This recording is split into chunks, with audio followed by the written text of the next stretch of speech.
Good evening, everyone. We are so glad to have you join us this evening for our monthly webinar, which is a very special one tonight. Advocates for Public Education Policy is the organization that's sponsoring these webinars. I'm Mike DeGeer, and I'm the Vice Chair for Advocates for Public Education Policy, which we affectionately call A for PEP. We are a statewide coalition of individuals and grassroots organizations. Our primary focus is to educate the public and policymakers about the importance of public education as a public good for all. We work to ensure that our state's public schools are effective in preparing all students to be productive citizens in a democratic society. A for PEP, at A for PEP, we believe that our students are being judged unfairly by test scores, that our public schools are subject to corporate moneyed interests that seek to privatize education, that our education system is woefully underfunded, and we hope to change some of those issues through our advocacy work. We promote policies so all students can thrive equitably by eliminating reliance on high-stakes testing, supporting adequate compensation for all educators, increasing funding, ensuring full transparency and oversight of accountability of taxpayer dollars in all schools, charter schools, and public schools, supporting the development of community schools to address the poverty and second language challenges facing marginalized communities. As many of you know, we're living in precarious times in public education. But the people and the movement behind these challenges that we face today have been in the works for many years. We are so fortunate this evening to have Logan Davis join us to address some of these challenges. Logan will be sharing how far-right coalitions are using fear, money, and disinformation to take control of local school districts and what we can do to stop it. In March, the investigative reporter Logan Davis issued a bold warning in one of his articles in Colorado Times Recorder. He said Christian nationalism isn't just knocking on the door, it's already reshaping school boards, public policy, and the lives of students across Colorado. Disdain for the public education system is central to the Christian nationalist movement in the United States, as is the desire to seize, reprogram, and co-opt that system for the movement's own ends. Logan Davis is a progressive researcher and writer based in Denver, specializing in the threat posed by right-wing extremism. He's also a political communications consultant, a proud member of the Denver News Guild, and co-founder of the Political Workers Guild of Colorado. Logan was recently honored by the Colorado chapter of the Society of Professional Journalists, winning first place in investigative reporting for his expose on Charis Bible College, first place in columns, op-ed pieces, and second place in religion feature reporting. One of our A for PEP board members, Rob Rogers, will be speaking with Logan this evening. Rob has over 30 years of experience in data analytics, organizational transformation, and progressive activism. Rob has been recognized for his expertise also in monitoring the rise of Christian nationalism, and he has developed innovative digital strategies to enhance voter outreach and promote student-focused policies in school board elections. At the end of their presentation and their conversation this evening, a Q&A will be available for you to put your questions in so we can address some of your thoughts and your questions at the end of our conversation. And also the webinar will be available on our website in a few days to share. Please also check out our website if you can, because there's a number of resources related to this topic, as well as other topics on privatization, charter schools, education reform, and state ballot issues. Without any further information or any ado, we want to introduce Rob Rogers, who will talk directly with our speaker tonight, Logan Davis. Thank you both for your being here tonight. Thanks so much, Mike. I appreciate it. And Logan, we get to talk again in a different kind of a setting. I'm really happy that you agreed to do this for us. Yeah, you and I have been talking off and on about all this stuff like for a while, and I really appreciated like getting to know you and also appreciate the work that you're doing. I mean, you're exposing some things that nobody else has been working on. So thanks for agreeing to talk with us tonight. Of course, thank you for having me. And likewise, I'm a big fan of your work and the organization and the skills you have brought to bear on a lot of this, and not just on the education front, but with city elders, with more of the Christian nationalist angle of things.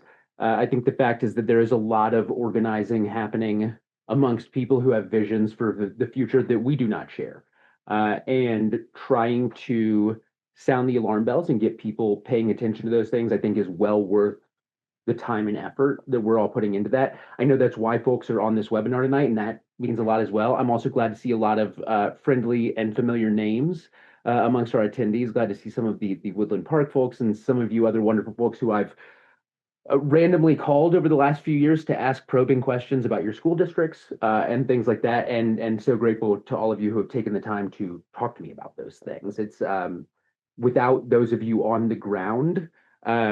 Look, I know that CTR, the Colorado Times Recorder, is one of the only outlets in the state covering some of this, and we would be incapable of doing that without a lot of you. And so this is very much a village effort, and it's been an honor to be a part of it with y'all. Yeah, thanks. Thanks for that, and those shout outs. Hey, you do talk to a lot of people, so that a lot of us have talked to you like over the years. I know this story like already, obviously, but you and I kind of connected and have very similar backgrounds, and every superhero's got an origin story. So, how'd you get started in all this? Like you, I'm a Southerner who was raised an evangelical.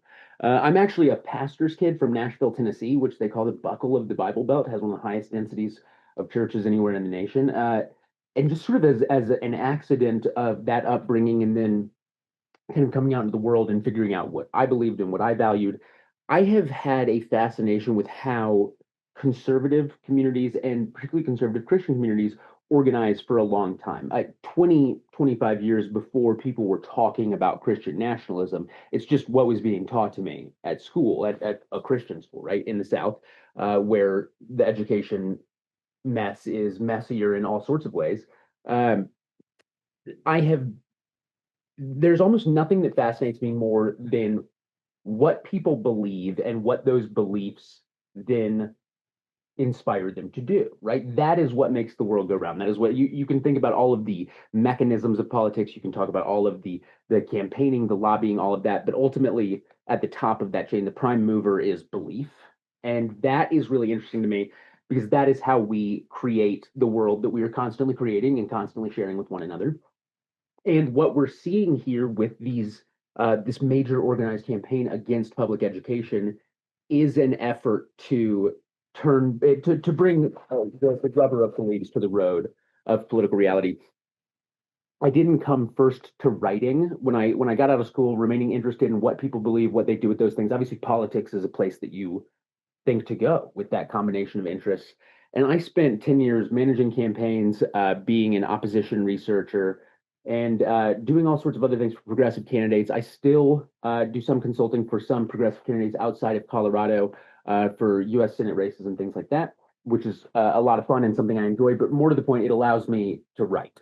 And so journalism has not been in a great place. So the fact that I'm able to subsidize my own to some extent makes me feel fortunate and gives me the opportunity to then bring some of those skills back home and focus on this stuff in the area where we live, where it means the most to me. My partner and I are hoping to have our first child in the next year or so. And so the education, the importance of these topics is only going to grow for me. It has been important to me so far, and I can only imagine dealing with what so many of you deal with, knowing that your children are in the classroom where these ideological experiments are effectively being carried out. That's a very long way of saying my origins as a pastor's kid in Nashville made my interest in this sort of thing, or my participation in it on the other. One of those things was going to happen, right? And I'm glad that it was this one, not that one. You can speak up a tiny bit. We're getting some feedback that you're a little muffled. How are we doing now? It's much better. Okay, great. Yeah, so like I said, that coin was gonna that coin flip was gonna come down one way or another. I was either gonna be a mom for liberty or doing what I'm doing, and I'm glad it worked out this way. I had similar conversations, right? I mean, it was going to be one or the other. I was either going to be a pastor, or an evangelist, behind a pulpit, or I was going to be fighting Christian nationalism. There wasn't going to be a middle ground. You touched on this like a tiny bit here, with mentioning, that you're planning on having a family, and those kinds of things. I mean, what are some of the other motivations that you have that play into all this? Because I mean, I know you don't do this like out of the goodness of your heart or because it's necessarily fun. It's certainly not fun. I think, as all of you know, it's kind of it's kind of constantly distressing. But look, what has human society ever done better than universal public education? That's like a very earnest, literal question. I am not sure that in all of human history, the building of the pyramids, Stonehenge, all this, I don't know that society has ever accomplished something greater than the experiment that we started in roughly the 1930s, 40s of trying to make sure that everybody had an equal shot at a decent education, right? Depending on how you want to look at it, that is an economic project, or that is a societal project, or that is an ideological project. But whichever one of those lenses you want to look at it through, it is one of the greatest things we have ever done as human beings. It is not an accident that that coincides with lengthening lifespans, greater health and nutrition, greater human civilization has flourished over the last century, despite the the deterioration we're all seeing now. It has flourished largely on the back of developed nations having the opportunity and the desire and the infrastructure to build and offer universal public education. Stepping back from that seems like shooting ourselves in the foot. There's a little bit more that I think some of these questions get to later, but as a teaser here, I think that some of these folks who we have been talking about and organizing against, I think they have a faith in the schools that we lack. I think that we have come to see them as utilitarian. I think that that economic argument is has subsumed a lot of how we see it. But frankly, the folks we're up against already think that we are using schools to train up the new generation and the values we want them to hold. And so they want to take control of the schools and do that with their values, even though we've never actually done that. And what I would say is maybe we should. Maybe what they are showing is a belief in the school's ability to shape the next generation that exceeds what we have demonstrated. That's a really good point. It's also a really good segue too, because you published, just happened to be a coincidence that today you published something with the Colorado Times Recorder that you've been working on for a while that exposes even more of these players. You want to give us some insight and an overview of all of that to get us started? Absolutely. I published a story today about Advance Colorado and that network. Advance Colorado is effectively the shadow Colorado Republican Party. They're the only effective and organized conservative organization in Colorado. They really came about in 2020 when they realized that people with an R next to their name on the ballot do not stand a great chance of getting elected in Colorado. And they did not take that as an excuse to cut their losses and walk away. They figured out how to win in other ways. And so what we have seen are all of these property tax special sessions, all of this idea that there's a property tax crisis. Look, I understand none of us like property taxes, right? But I own a home in Denver and my property taxes have gone up $25 a month. So, this during all of this stuff that we've talked about as a crisis, all of this education funding we've yanked away over the last few years because the legislature has over and over been backed into this corner on property taxes. Advanced Colorado has been behind that, but they're also behind more than you would imagine. They are the driving force behind most of the conservative ballot initiatives that have made the ballot over the last few years, and they're pushing several for next year, including ones to strengthen penalties on drug crimes. They have become kind of a catch-all conservative organization. They are also entirely anonymously funded. We do not know we do not know a single individual that a dollar of Advanced Colorado's millions and millions of dollars per year come from. I will show a chart I have here. I'm going to try my luck once again on screen sharing, which anybody who's ever video chatted with me knows I'm just not very good at. Are y'all seeing this? I know it's like the Always Sunny meme. What this is the network revolving around Advance for Colorado and Unite for Colorado, which are the 501c3 and 501c4 sides of the same organization. You can see up here that several big donor-advised trusts and national organizations like the Walton Family Foundation, Bradley Impact Fund, they've put money into this system as well, but most of it is coming from a private individual. So at the same time that all of these organizations put in 2.25 million for this year, 2022 is shown here. This person put in 8.85 million, about 4 times what everybody else did combined. We are given to believe that this individual is Phil Anschutz, Colorado's wealthiest citizen, and a very conservative, notoriously media-shy billionaire.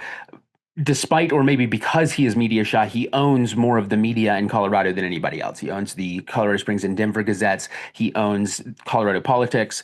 He also owns the Washington Examiner and the Coachella Music Festival. Fun fact.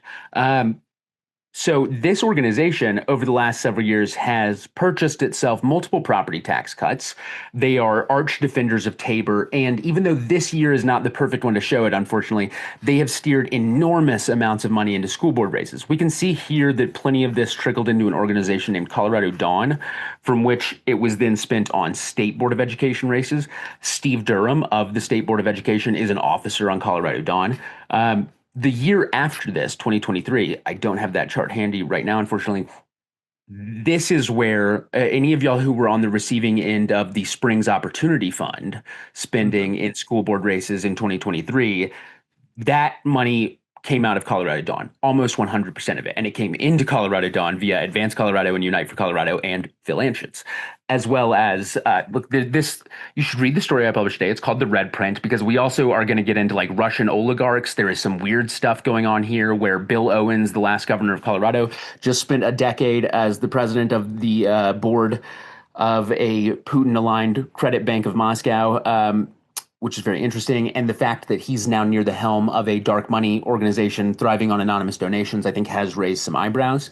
So all of this to say there is this reality right now where Republicans have they fought out of super minority status in the state legislature, but they're like 1 or 2 seats from super minority status. No official power. And yet, over the last few years, they have driven the conversation. They have driven tax cuts. They have driven all of these special sessions, another one of which convened today. They have figured out how to exert enormous influence with enormous flows of unaccountable cash. Just before I go past this, did you say that he owns Coachella too? Yes, he owns Coachella.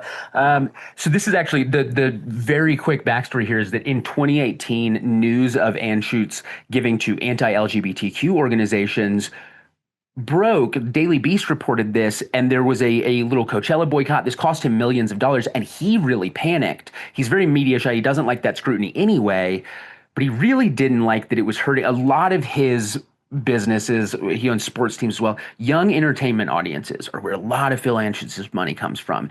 And he got really freaked out when that came out. He ended up giving millions of dollars to the Elton John AIDS Foundation to try to be like, no, I promise I don't hate them, et cetera, even though the rest of his giving says otherwise. After that happened, most of Phil Anschutz's political giving seemed to stop. More likely it went underground, and a year and a half later, the Advanced Colorado Network pops up. So there's the thinking is effectively that he is funding this organization, this network of organizations, specifically so that he does not have to deal with the scrutiny that he experienced in 2018. Okay. So, I mean, Phil Anschutz, and Colorado Dawn, Michael Fields, the different people that are involved in like these networks. Obviously, they care about this. They care about influencing politics. They care about influencing public education and school board. What have you kind of discovered is their broader agenda? What is it that they're really trying to achieve with all of this spending? This is where it gets complicated and bifurcates, right? And I think that we're going to get into some more of this in the next session. But you have different groups in this coalition, right? You have privateers, and you have the Christian nationalists, effectively. You have the screaming at school boards, parents' right. On the side where the money is coming from, this is about cutting taxes, right? You want it to be more than that. And the foot soldiers want it to be more than that as well. But over and over, where we see Bradley Foundation money flowing, where we see Phil Anschutz money flowing, ultimately what all of these organizations are doing is trying to keep taxes low on the wealthy or cut taxes on the wealthy. That's really effectively what they do. They have realized, like they did, frankly, with several other issues over all of our lifetimes, they have realized that feeding a story to these foot soldiers to get them worked up makes their ultimate goal of defunding these institutions, cutting taxes, a lot easier. So there are true believers peppered throughout, and there are people who just want to cut taxes. And then you have folks like Brad Miller, who I believe is a true believer that taxes should be cut and that children should be indoctrinated into conservative Christianity. So it's not really an either or proposition. I think you have a Venn diagram where you have the large group of people who are, we need to cut tax on the wealthy. You have the large group of people who are, the children need to be taught to love Jesus and be straight and white. And then you have those in the middle who just genuinely believe all of that. And that was the point that I was really hoping that you were going to make there, is that all of this money is really being spent. It may not look that way on the outside, but all the money is being spent ultimately to makes the tax rate lower on wealthy people. Right. But they take advantage of their ability to fire up certain segments of this, whether that's on the libertarian, more political aspect, leave me alone, that libertarian vein that runs through Colorado. They can take advantage of that, but they can also take advantage of the Christian nationalist aspect and the spiritual aspect of it too. So they bring these things together to tear down the institutions essentially. But I just always think that it's interesting just for people to say out loud that this really comes down to taxes, like so many other things. Which I think is extremely callous, by the way. I mean, like, obviously the people contain multitudes. There are those folks in the middle who believe all of this, but they're in this whole picture. There are a cohort of conservative consultants who work for Bradley, who work for Center for American Ideas, these various organizations who have never lost a minute of sleep over the fact that they have put millions of dollars behind the cause of getting trans kids bullied, because for them, that is driving towards the greater good of cutting their boss's taxes, right? Politics is a series of fun house mirrors, right? And the way people can convince themselves to see themselves in any number of ways. But there are a lot of people involved in this picture who have not lost a single night of sleep over the tears that your children have cried, that other children have cried, because their eyes are on the bigger prize of tax cuts. Now you mentioned a name in there too that, I mean, a lot of people, in this particular audience, they know this name, but for those that don't, and for prosperity, where does Brad Miller fit into all this, and who is he? Brad Miller is like a top 10 most interesting man in Colorado. That is a values neutral statement, because I think that much of the work that Brad has dedicated the last many years of his life to it flies in the face of my values and what I want to see. Miller is on paper an attorney. He represents a huge number of charter schools in Colorado in a number of districts. He has been behind the controversies in places like Woodland Park and Elizabeth. He has been 10 years ago, if y'all remember, he was involved in all of the Jeffco hubbub. He was the lawyer who got brought in there, and then that caused a whole thing in the Thompson School District. For the last 15 or so years, Brad Miller has been making himself the #1 conservative policy expert on education in Colorado, as well as the #1 conservative operative around education policy matters in Colorado. The letter to CHSA a couple months ago about banning trans student athletes, right? I can't remember. I don't have this piece pulled up in front of me. I wrote about this as well. And when I calculated it based on my list of Brad's clients, more than 90% of the signatories of that letter are Brad's clients, and he sent it to them via email asking if they would sign on. So what looks like a movement by dozens of charter school boards and several local school district boards was Brad Miller's idea sent out to his clients, who then signed on, who then get the press, who then bring in the political pressure. He is the man who steers a lot of this. Those of you who have been around long enough, you'll remember when Bob Schaefer was effectively the leader of conservative education reform in Colorado. And at this point, former Congressman Schaefer is like semi-retired. He's running Liberty Commons up in Fort Collins. And over the last decade or so, he seems to have handed this mantle over to Miller. Brad Miller is incredibly good at what he does. And what he does is inexorably push schools and school districts to the right, fiscally, curriculum-wise, in every conceivable way. If your district has seen mysteriously rushed charter approval processes, it's probably Brad Miller. If your district has seen this, that, or other shady things that have happened behind closed doors all of a sudden, without much explanation given, that is effectively his specialty. You look at Brad's history of clients, and they're the ones who have been pushing the envelope on Colorado open meeting laws at every step for the last decade, because it seems He's effectively advising them that what you can get done behind closed doors in violation of Colorado open meetings laws doesn't get undone when you get busted for violating Colorado open meetings laws. You just have to pay the fine or the whatever it is.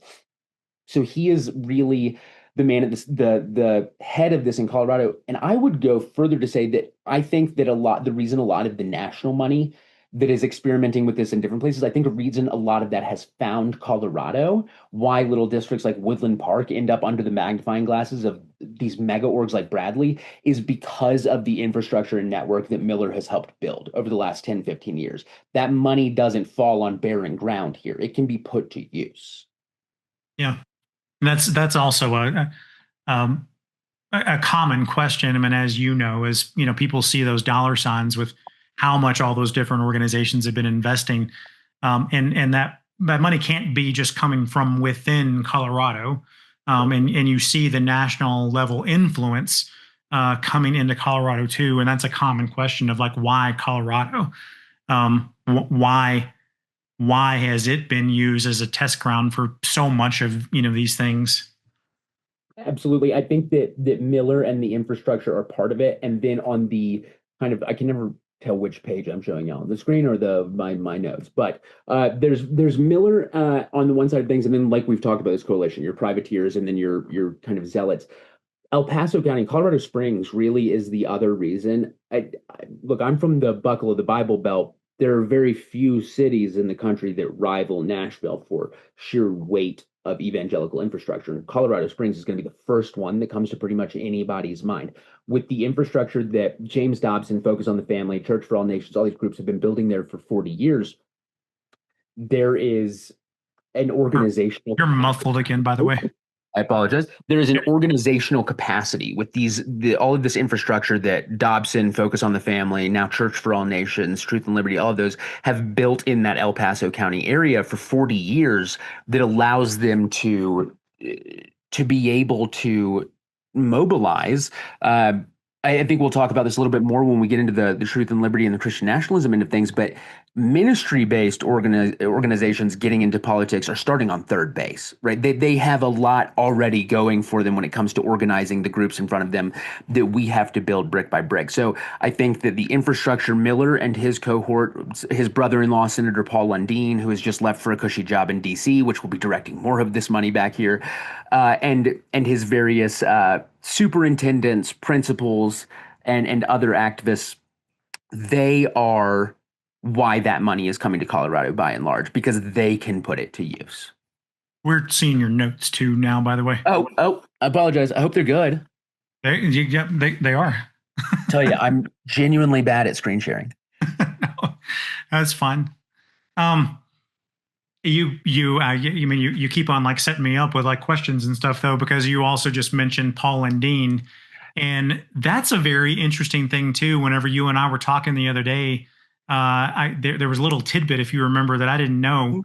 Can you share that with everybody, because it fits into all this as well? Yes, let me share my screen one more time, and hopefully not my notes. Thankfully, there's nothing silly in those notes. That does make you feel good. All right, so we have Colorado Dawn, right, as this part of this. These groups don't have strict roles, right? These are bank accounts controlled by the same people in virtually every hexagon. But ostensibly, Colorado Dawn has done most of the education spending for this network, and it's where you had Durham and Lundeen. Lundeen is not only Brad Miller's brother-in-law. In the state Senate for many, many years, he has been on the education committee, and he has been a chief booster for charter schools, education reform, and the Charter School Institute.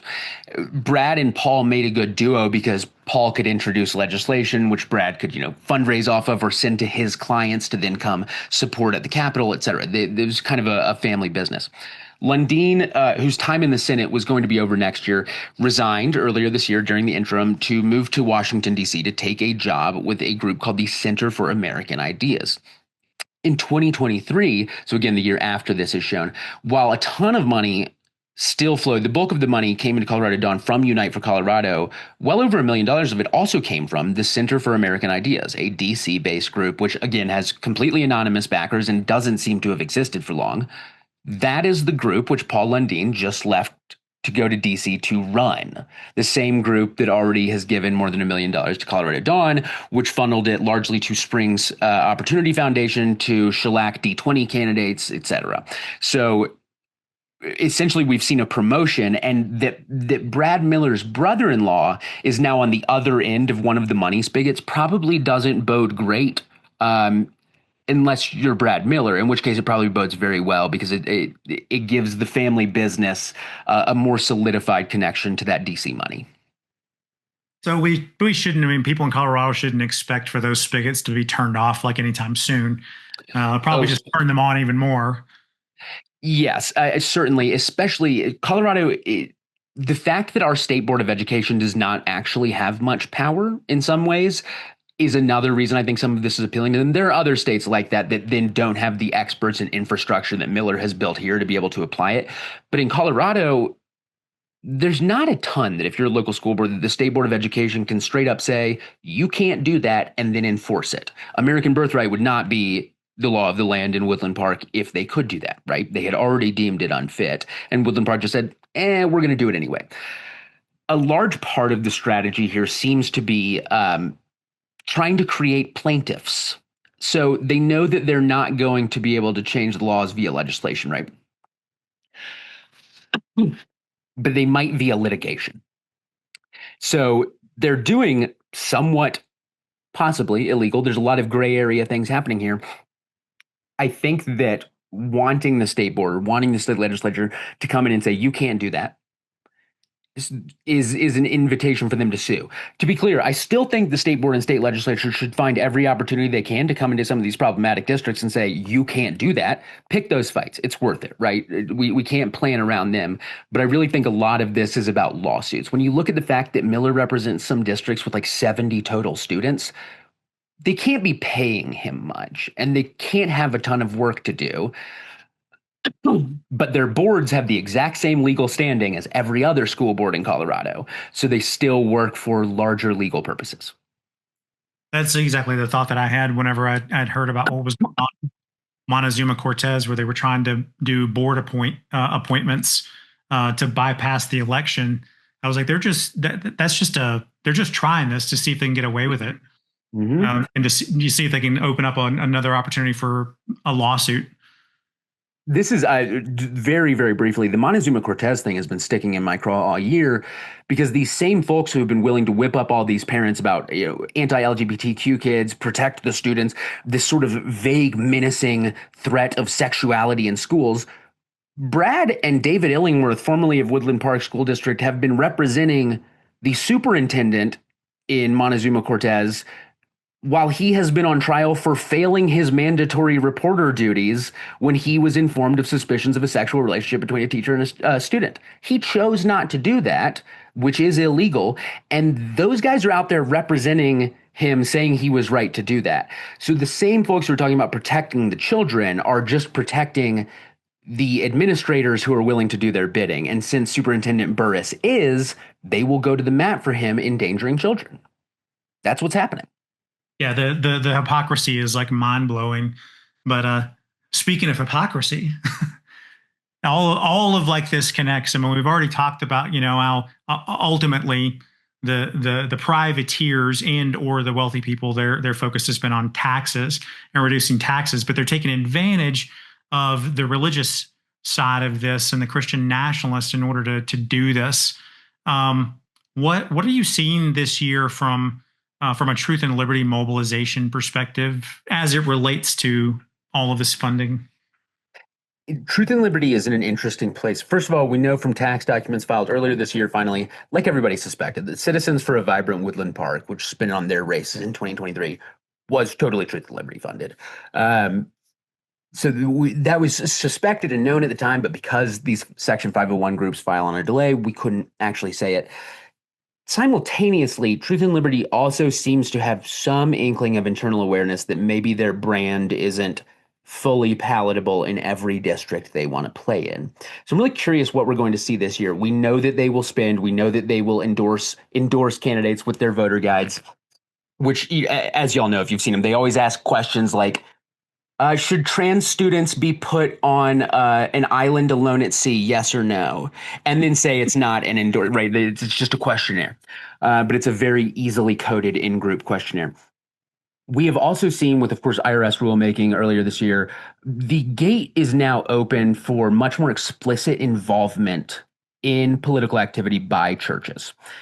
What I've been telling people about this for a couple months is it's bad news, but it's maybe not as bad news as you think, because that has been de facto the case for years, right? The Johnson Amendment has not been enforced in a long time. Churches have been spending politically. They did still feel some need to do it covertly. Uh, this is where this ties in interestingly with Truth and Liberty's sort of semi-awareness that their brand, like they couldn't play in a DPS race. They couldn't play probably in DCSD even at this point. These are, they're really sticking in these rural districts where they have their names on things, where I think that they think that's going to go a little bit further.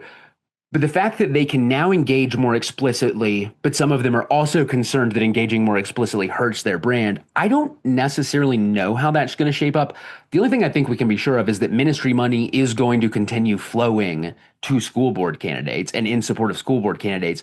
It just might be under the name of a group like Coloradans for Colorado, right? Instead of Truth and Liberty. They might register a committee, and we have to wait a year and a half to scramble on the tax documents and find out where it's coming from. Or it becomes much more explicit. I think we're really sitting at an inflection point, and this fall's races are going to tell us a lot there. So not entirely sure what form it's going to take, but I will say, like I mentioned earlier, these ministry groups like Truth and Liberty, like the Church for All Nations Action Team, these organizations have an enormous head start when it comes to organizing for political activity. They already have, one, crowds of people gathered together every week, sometimes multiple times a week. And they have, two, more importantly, a shared foundation of beliefs and convictions, which self-selected them to be a part of that ministry in the first place. For the rest of us, like for Rob and Mike to get this together, for A4PEP to get this together, we have to build those crowds. We have to organize for those events and get them together. And once a week, like, forget about it. That is so much work. And then once we get them together, then you have to kind of gingerly figure out exactly what the edges of that shared foundation of belief are, so you know which parts you can build on, right? Like we can't all be, so you got to have Bernie and Hillary people in the same thing, right? Like, and so you got to kind of figure out where that is. They get to start on third base. They also get a financial advantage in that most of these ministry affiliated C4s like Truth and Liberty, whatever the affiliated ministry C3 is, it's almost always paying their entire payroll. Yep. So WAMAC Ministries pays millions of dollars of Truth and Liberty payroll, which saves Truth and Liberty, obviously, millions of dollars of C4 money. In other words, the tax deductible money that it's easier to get out of people can be rerouted to pay for their non-tax deductible salaries, meaning there's a lot less non-tax deductible C4 money they have to raise. So basically, ministries getting engaged in politics, ministries could not be designed better for political engagement. And the fact that we're going to see those gates open further and further is definitely something to keep an eye on. But again, I don't think it's massive sea change, because we have been moving in this direction since about 2015. The one thing that you mentioned, the interpretation of the Johnson Amendment, which is something, the IRS has come out recently and said that they're not going to enforce that, and that pastors can feel free to endorse from the pulpit. I have had the thought that the money's still going to flow in, if not increase. The Christian nationalist impact is still going to be there, if not putting more pressure on school districts. I have had the thought that some of these churches that have not necessarily been as overtly politically active, I do think we're probably going to see an increase just in the number of pastors who are now willing to do it. I think you're right. And I also am wondering right now, for the very first time, whether or not this creates a new financial incentive. Because say you are the Phil Anschutz kind, right? A certain amount of your money is C3, tax deductible. A lot of what you're spending on politics isn't. But you can give it tax deductibly to a ministry. And if the ministry can then spend that with more leeway, there's a chance ministries are the super PACs of tomorrow, right? Which is kind of a chilling thought, but it is tax deductible. I hadn't thought about that either. I mean, that's a mouthpiece, instead of paying, for canvassing or for literature, they just pay a pastor just to push their message. I hadn't even thought about that either. So thanks. Yeah. Um, we talked about earlier, and you recognize like so many names on the call. You talk to a lot of people, all over the state. So you work in a lot of communities as well. The we're here, we hear like all the bad things, and all the things that are planned. What have you seen communities do that's been really effective from a resistance perspective? I mean, it's this, right? It's y'all. It's showing up. I think that there is, I'll research and write about some like dark, heavy stuff, and I'm always like, the fascists are coming. I'm not kidding. And so people kind of think that I am buttering them up when I talk about how much local organization and activism has inspired me. Has if these stories didn't include y'all in the background, the parents organizing and fighting back, if these were all stories of boards just trampling over their districts without y'all throwing yourselves in the way, I don't know that I could still be doing this, right? I think about y'all when I'm researching and writing, right? This is such a dispersed team effort. But for instance, everything I've reported about Woodland Park was possible because when I first started making calls in Woodland Park like 3 years ago, people had already sent a lot of Coras, right? Like Matt Galowski and Jerry Lee Gonzalez helped organize. I still have, look, I'm a professional researcher in the state of Colorado. I send hundreds of Coras a year. I've never seen a spreadsheet as organized for the tracking of Coras as the one that Matt Galowski built the Woodland Park activists in like 2021 or 2022. Like it's a work of art. And also, I mean, he's an engineer, right? So it's a work of engineering. So I'll get into some of the specifics, but up top, like truly, y'all finding the time to go to school board meetings, to connect with each other about this. You have been doing that hard work of sussing out where the shared foundation is on which you can grow that, say Truth and Liberty already has tailor made for it.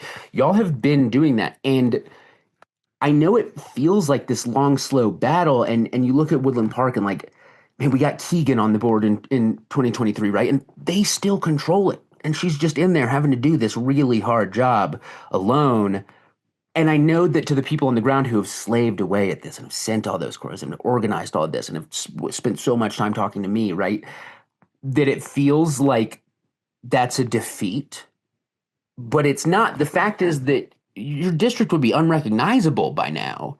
With it, you cannot measure the extent to which you have slowed their roll. You cannot measure the extent to which making David Illingworth afraid of Coras, making figuring out how that process works, making them know that you were going to show up to meetings and not be silent, that they were going to have to sit there through a public comment period for a long time being told that they are not great adjectives, right? These are real people too, exhausting them and letting them know how displeased you are. That matters. That matters. And they would have pushed all of this a lot further if you had not been throwing your bodies on the tracks the whole time. What throwing your body on the tracks looks like. I talk up the Woodland Park activists all the time to everybody. If I have talked to any of you, you have probably heard me tell you how wonderful these people are. So many of you in so many communities have already, whether it's consciously started emulating them or have arrived at the same good ideas, it has been really heartening to see. And what that really looks like is getting information into your hands. That is the number one thing you can do, right? Learn how to submit Colorado Open Records Act requests. Cora requests are your best friend. And I'll be honest with you, it's not just because they can get you information. It's because they have to comply with them. They have to take the time to fill that out. They can wrestle with you, etc. But there's a 4-letter legal organization that starts with A and ends with U that I consulted on this with a few years ago, advising them on, it's not a very kosher term, but the term of art is paper terrorism. I'm not saying that we should do paper terrorism, but using these systems to both get the information you need and make sure that they know that you're absolutely going to be requesting that week of emails that week, that you're absolutely going to be requesting those board packets. Because what that does is make them start thinking about what they're putting in them, what they're willing to write down. And so you, by forcing them to think about the fact that you are surveilling them effectively via Cora requests, you slow them down, you make them be more deliberate, and they make mistakes. And they make the kind of mistakes that you can then put on mailers when election time comes. So getting that information into your hands is probably the biggest tactical thing you can do. And any district or charter community where y'all are really trying to fight off the onslaught here, getting a core group of you organized. Who's the kind of person who likes to make and keep the spreadsheet, right? Who's the kind of person who can handle the emailing back and forth with the district about the Cora? There's a line by one of my favorite bands, My Morning Jacket, which is, and everything be great and everything be good if everybody gave like everybody could. And that is how you organize, right? You don't all have to do everything. You're not all going to be good at everything. I can't, for instance, fundraise to save my life. Every successful campaign I've ever managed, I have hired a treasurer because I can't do that. So you might not necessarily be the Cora person in your group, but find out who is. And then getting that information is number one. Using that information is number two. Something in those emails makes you mad. Get as many of you to the next school board meeting as possible and tell them how mad you are about it. You should all use as many minutes as you can to tell them how displeased you are, to read their emails into the record, etc. All of this is a long way of saying you showing up and continuing to show up and continuing to really pry into their business, which remember is your business as both the parents and taxpayers of your district. The more you try to let them know that you will continue prying into your business, the slower they go. And frankly, you see board members bail, you see them resign, they've got to appoint new people. They are not afraid of grinding you down. That is what they have been working to do in district after district for years. Turn it around, grind them down, send Cora requests till they squeal. That is the best thing you can do. Yeah, just to emphasize that point too, and just to say this out loud as well, Cora, or the Colorado law that that says that information like has to be open, for the most part from a government organization. It's very intimidating the first few times that you do it. And a lot of people feel it feels wrong because we have this tendency of placing government organizations, elected officials up on a pedestal. And it feels very wrong to say, I know that you don't want to give me this information because otherwise you would have had it publicly published on the school website. But you're going to give me that information anyway because you have to legally, and I am entitled to it. That's very, very intimidating at first, but Colorado has that law in place and it's structured the way that it is for a reason. So get over the fear and get over the intimidation and just realize that that's your information that you're asking for. A tiny, tiny pro tip as a Southerner who still feels like I need to use exclamation points in emails so people don't think I'm angry. You can always start that email being like, hey, hope you're doing great. Here's a Cora request below pursuant to Colorado, and then you paste the text. But you can always be friendly up top. Never hurts. Sometimes helps. Yeah, that's a good point. Yeah. And then sometimes you do it like so often that you're just like, will you just give me the freaking document? Nothing has ever made me as proud as the few times in my career I have Cora'd the same stuff so many times that a government agency has finally relented and just put it online. Right. That has personal financial disclosures being available on the Secretary of State's website is my greatest accomplishment working in Colorado. All it took was requesting about 600 of them several years in a row. That was exactly how the $500 million deferred maintenance, that list from District 20, that's exactly how it got published. Yep. It was people just finally like grinding them down and like, you have to give this to us. Yeah, it matters. That's great advice. And you've been through like a lot of that and you have a lot of experience and you've seen, it work, for a while. So thanks for sharing that. We got a couple of questions and also just everyone remember in this last 10 minutes or so, we'll just kind of take some questions out of Q&A. Just remember the Q&A function in Zoom is how we will take the questions. We can see them. Mike, you want to pick that up or you want me to just run with it? Sure. We've just got a couple. First, let me comment, Logan. This is so insightful and so important. And with all due respect, you are so engrossed in this information that we want it to kind of be on slow motion or recorded. Thank heavens we have it recorded because I want to go back and listen again to the details around Anschutz and these organizations that are behind all of this. And I really appreciate the way you distinguish between the privateers, whatever you want to call them, who are all about cutting taxes, and then the other group that are ideologically all about the Christian nationalism movement, because they are maybe not always working together, but they're after the same goal, which is to destroy our public education system, one way or the other. And that's really a concern. Well, a couple clarifying questions, and then we'll get into some more specifics. One person wanted to know a little bit more about Coachella. You mentioned, I think, that Philip Anschutz sponsored it or was in charge of it, and not everybody knows about Coachella. If I think we're talking about the festival in California, or I assume that's what you meant. Yeah, it's a probably the biggest music festival in the country every year. Nothing appeals to me less than standing outside for 4 days when it's really hot, and not being able to control the volume. But a lot of people go, and it's a very big deal. But it's also like a young LA adjacent kind of lib-coded thing, and so there was a lot of uproar about Coachella when that news about him giving to anti-gay organizations came out. Got it. The second clarifying question was around Jeffco's hubbub that Brad Miller was a part of. Can you expand on that a little bit?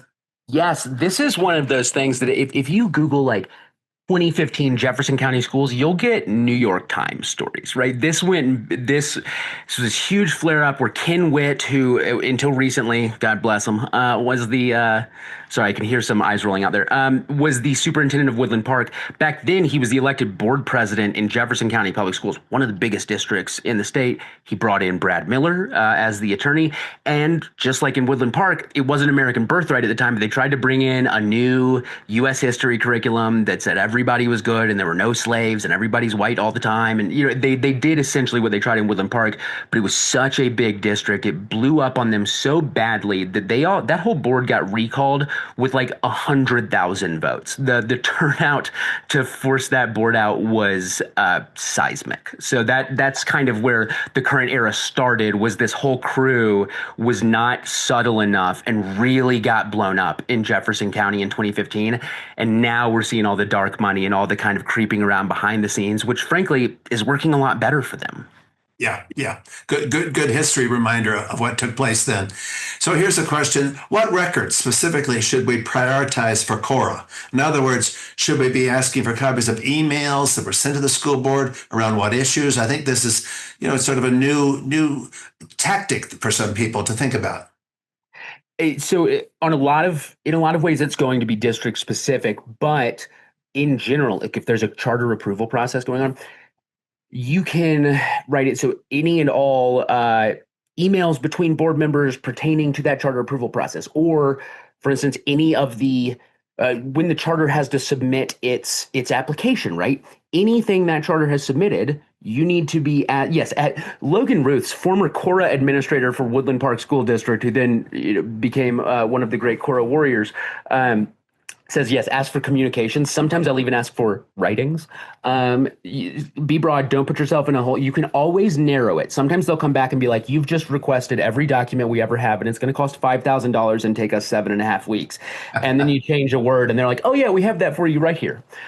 So you kind of feel it out. But look, if there is something going on in the district, whether it's a charter approval or it is like this birthright stuff where they're bringing in a new curriculum, anything you can think that they might have in their possession about it, applications that have been submitted, explainers, correspondence with themselves about it, whatever it is that y'all are worried is going on, ask for everything you can. Try to see it from every angle in their documents. So the emails, anything submitted to them by the companies or other schools involved, et cetera.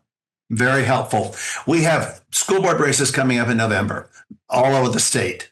And as you know, there's dark money involved. There's organizations that sound like they're all for public education. One of the questions that came in, which I think is a really important one, how do we find out who is backing our local school board candidates if the organizations are disguised as Coloradans for Colorado or students for all good learning opportunities? Right. All these names that they come up with. How do people really know what's going on? This is the big problem, because this is the question that the Advanced Colorado Network and these other entities have been built to avoid answering, right? They don't want you to know. And so, like I mentioned earlier, we're able to say that Citizens for a Vibrant Woodland Park, who spent all that money in 2023, was Truth and Liberty, but we couldn't say that till less than a year ago because of when the tax documents were filed. So the two things you need to keep an eye on are, one, Tracer, the state's campaign finance database. Right. To a certain extent, you can see who's giving money to the committee that's name is on the mailer. But oftentimes what it's going to be is just like another nameless committee giving money to that. That gets complicated. In a lot of ways, unfortunately, they will be able to conceal the specifics of where the money is coming from until after it's all over. That's a series of broken systems we're sitting on top of that I'm currently trying to bully the legislature into caring about. So y'all are welcome to join me in trying to bully the legislature and caring about campaign finance, because like it's a Democratic-controlled legislature and Republican billionaires are running them up and down the court because they won't do anything about this. You would think they would care. They will be able to hide the money. They can't hide everything else, though. So one of these things that I always look at is the voter guides that organizations like Truth and Liberty put out, or Church Voter Guides, which is based in Colorado Springs. These are where they ask these extremely loaded questions. You can't always tell who the money is, but you can tell which organizations are supporting who by kind of the codes they put out. So when Truth and Liberty puts out, they're like, oh, this is just a questionnaire. This is just explaining who all the candidates are. It's extremely clear in every race who it is they're supporting. This is extra useful because these are nonpartisan races, right? So you don't get the R and the D, but you can usually tell. So unfortunately, it rewards being a higher information voter in school board races, and these folks don't really want you to be that. So a lot of it I will be trying to report. I will be looking at who the registered agents on these anonymous committees are and who else they've been. You know, there's all these ways you can get the best picture possible through a glass darkly, like we did with Citizens for a Vibrant Woodland Park. Like, we had the correct guess, but we couldn't say 100% until afterwards. And that's problematic, but there's an information asymmetry we kind of just have to deal with, unfortunately. Yeah, excellent point. Go ahead. I was going to say, I'd also add too, is as the notoriety of these voters guides, whether they're published by Truth and Liberty, which they publish that under a different imprint of, oh, now it just left my head. Church Voter Guides, right? CVG, the Church Voter Guide, is a different organization. Oh, yeah. Just look this up. It's something right. Colorado. Yeah, you're right. It's at the bottom there in their fine print. Well, they hide that, but people can also, as that notoriety has become more public, they can also look for the candidates that don't answer it, because there's not a good reason for a school board candidate to appear in that voters guide. So they could look for the absence of it as well. The phrasing of some of these organizations is fascinating.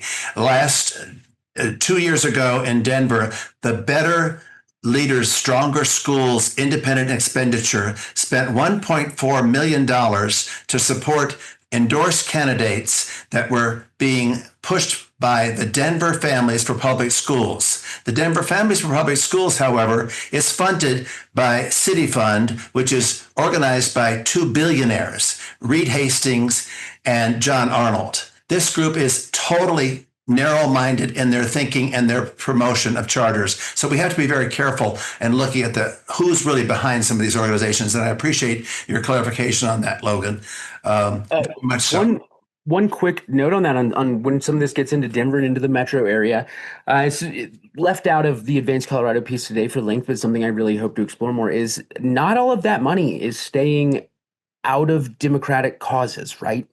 Some of this stuff is flowing out of Colorado Dawn into groups like the League of Charter Schools, which then give it to organizations like, Better Leaders, Better Schools, whatever they called it, which have Democratic candidates running for them in Democratic cities, sort of ostensibly being Democratic reformers.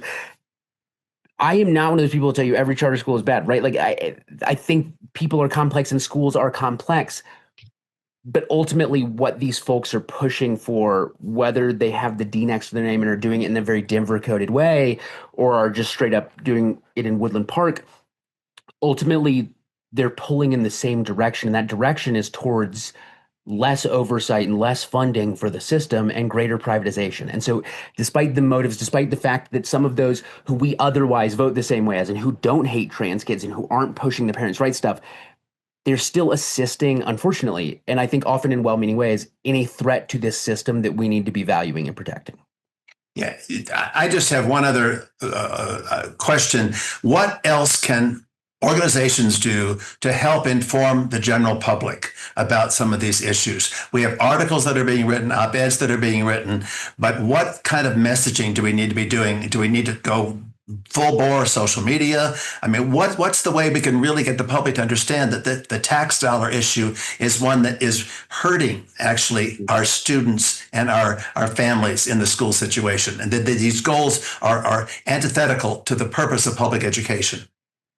It's a very good question. I think that first of all, the what y'all are building at A4PEP is a good way to having that heft. Y'all are to a place now where I think if A4PEP were to send press releases, right, like you could get some of those picked up by say the Post. You certainly get them picked up by the Times Recorder, but we're openly progressive, right? But you guys start sending some of these things to the Sentinel or the Pikes Peak Courier, getting your voice out there and building A4PEP's brand as the kind of voice that people are looking to on this. What happens, you send enough press releases on a subject, you then become the people who the reporter calls before you send the press release. And so you build your voice. And so all of us screaming in all these different districts, it does matter. All of us screaming also together matters because it makes it louder, and then building up the organization that's doing the screaming so that people understand what it stands for and what it's going to be screaming about and knows to look to it. That also matters. Y'all have taken a lot of those steps. I think figuring out how to, continue that growth into a more robust presence. This is already beyond anything I think most of us could have considered a few years ago. What y'all have knit together here. I think continuing down that trajectory, but yeah, in a more organic way in these various districts folks are in, never underestimate a letter to the editor writing campaign. They're doing it in Woodland Park right now. It is effective. If there are a dozen or so of you and y'all have a local paper, somebody take turns, somebody every week, write in. And what happens is, especially the places that still sustain local papers have extraordinarily high readership of those papers. So these little papers that still exist, there's still great financial pressure on them, but like your neighbors are reading them. And so using those, you don't have to talk to Kyle Clark if you can talk to the Pikes Peak Bulletin, right? The people who need to see it in your district are going to see it in the bulletin. That matters. Yeah, thank you so much for that. That's really important for us to keep in mind, and I think we're on our way to trying to expand that messaging. Rob, any last words before we talk about our next session? Logan, this was fantastic, by the way. Thank you so much for your work, for your investigation, and we encourage everyone to read the article that came out today in the Colorado Times Recorder. It sounds like it's really right on, and he's exposed a lot of important information. So please follow that writing that he's doing. Rob, any last word before we talk about next month? Logan, thanks again for doing this. Always like talking with you, and we got to do it in front of an audience. So, that's that was a bonus. But yeah, seriously, thanks, and thanks for everything everything you do, exposing a lot of things that need to be exposed, and a lot of more people need to know about. So thanks for all of that. The last thing that I'll just say, just as a closing, is that we are discovering that a lot of people, everyone kind of knows that school board election turnout is historically low, and we're just in that. And that's another really good way and another really good action that everyone can take too in order to fight this. It's just simply to vote. It's the easiest place in the world. Colorado, one of the easiest places to vote. You can do it from in your pajamas. But a lot of people don't feel like they have a say or that they should be participating because they don't have kids in school anymore, or maybe they've choiced out of their district to a different district, so they're not as engaged within the district where they vote. Don't fall for that trap, and tell your neighbors not to fall for that trap either, because public education matters for everybody. Thanks, Mike.